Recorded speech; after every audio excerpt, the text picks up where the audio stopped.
Kamar yadda Hausawa kan ce, gyara kayanka bai zama sauke mu raba ba. Kungiyar Fulani zalla ta miyatta Allah Kautal Hore a ƙarƙashin jagorancin shugabanta na ƙasa Alhaji Abdullahi Bello Bodejo ta shirya wani babban taron tattaunawa akan tsara manufofi da suka shafi ci gaban Fulani makiyaya da makomarsu a Nigeria.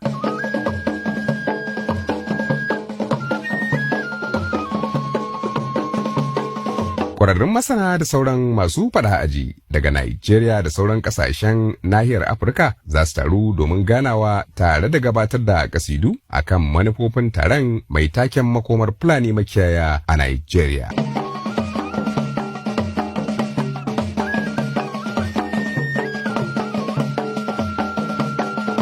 Za a gudanar da taron ranar 2 zuwa 3 ga watan Yuni na shekara ta 2022 a ɗakin taro na Lagos Hall da ke Transcorp Hilton birnin tarayya Abuja da misalin karfe 9:30 na safe.